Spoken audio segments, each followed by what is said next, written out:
What's up, Tech Gang? Stefan here from TechRight. Today we're going to be going over the pros and cons of the Galaxy A52 5G. Stay tuned.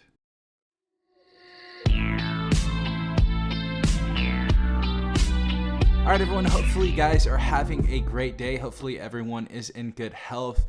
I don't know why I didn't make a video on the Galaxy A52 5G's pros and cons. I must have forgot to. We did one on the A52, one on the A72, but in this video we're going to be talking about all the things I love and hate about the A52 5G. Now, first and foremost, the first pro, we're going to be talking about the screen. We have a 6.5-inch Super AMOLED display with a 120 Hz refresh rate, and I just absolutely love this screen.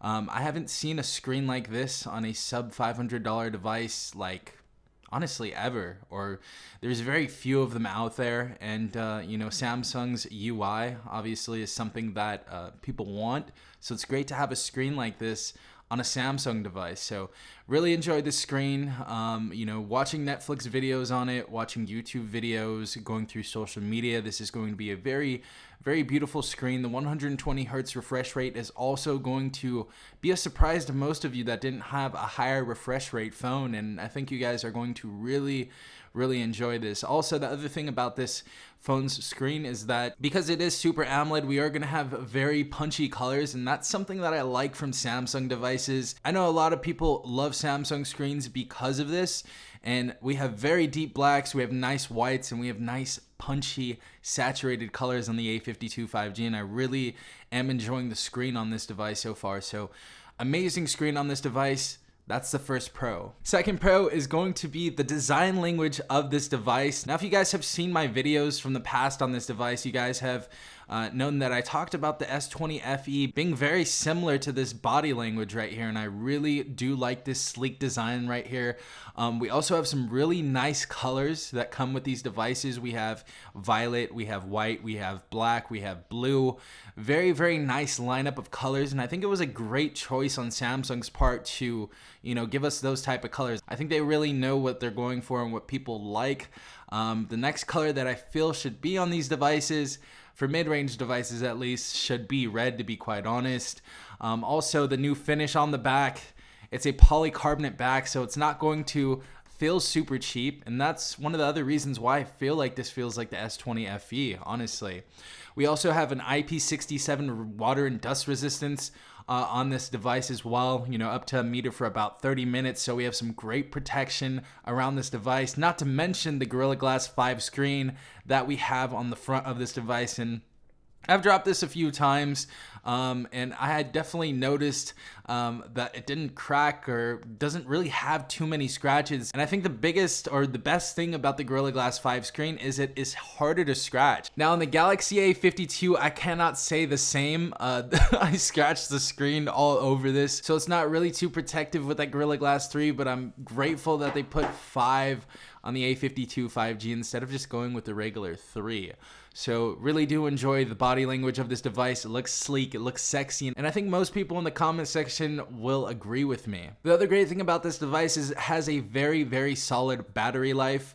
We have a 4500 milliamp battery in this device, and it lasts all day and then some, and I really haven't had any issues with this. And we're going to talk about a con that actually has to do with the battery as well later on, so definitely stick around for this whole video. But going on to our next pro, we have the latest One UI 3.1 and Android 11 operating system on this device. So this launched with the latest operating system. It runs like an absolute beast, and we've had so many security patches as well. We also have the promise that Samsung will give us 3 major OS updates and 4 years of security patches. So that is a very good promise. That was honestly my decision between the S20 FE and going with the A52 5G. It was those 4 years of security patches and those 3 major OS updates that got it for me. And I'm sure the S20 FE is going to be updated as well, but I just really love this phone so far, and I think you guys are really going to enjoy this. Also, the last pro we're going to go ahead and talk about, very, very impressive speakers on this device. These have hybrid stereo speakers, and the setup on this device is extremely nice for the price. For around $500 or a little bit under $500 for the base model. This has a very, very good speaker setup, and we're gonna go ahead and give you guys a little example really quick and YouTube, and we're going to show you how good this actually sounds. So let's go ahead and bump this up. Let's go ahead and turn this down first, but we're going to go ahead and bump this for a second, and you guys are going to know. Obviously, this isn't going to do us extreme justice, but let's go ahead and turn this up. We also have Dolby Atmos sound right here.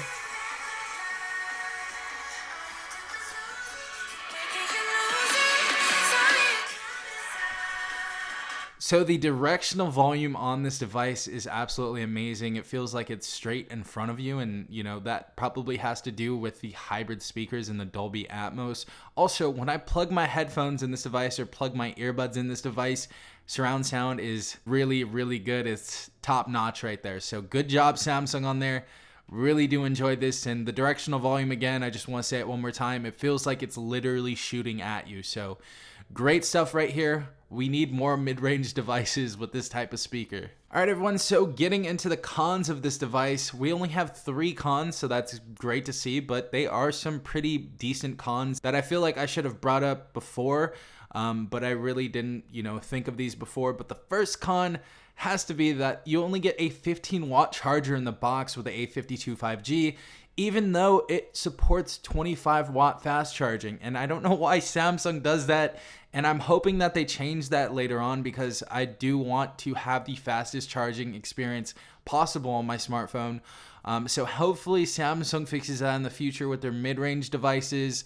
I'm really, really hoping that they do. Second con right here, you can get much faster chipsets at this price point than the 720G. So this chip has the 720G inside of it, and it's not a bad chip per se, but the Galaxy S20 FE is only about $485, and that has the best Snapdragon chip inside of it, the latest, chipset inside of it. So I don't really, it's kind of hard, because this is going to get 3 major OS updates. Obviously there's other pros to look into, and obviously it's a brand new phone, but the S20 FE, man, for $485 you can get a way better chipset and way better processor inside of that. So for this price tag, I still feel like this is a good phone.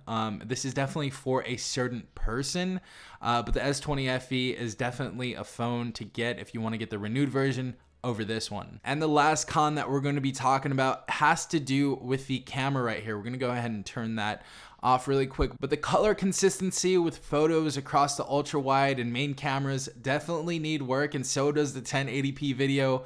I actually filmed my last video. I believe it was the Moto 1 5G Ace video. I recorded it with this device, and it is a little bit shaky. It is a little bit grainy as well. And I feel like they could have done better with the camera. And, the color consistency definitely changes depending on what lighting conditions you're in. But, I really feel like it definitely could be fixed with an update. So hoping Samsung does that. And obviously we're going to be going over every single update that we get on the A52 5G. But, consistency, color consistency needs to be better on the A52 5G for me to give it a perfect score. But so far, for what it is, it's a decent phone. It's a very decent phone. I just think the S20 FE is better. But hopefully you guys did enjoy this video. If you did, please leave a like down below, as well as subscribing if you are not a part of the Tech King already. Also, hit the notification bell if you guys want to be notified every time I do upload a new video. This has been Safon from TechRight. Peace out, Tech King.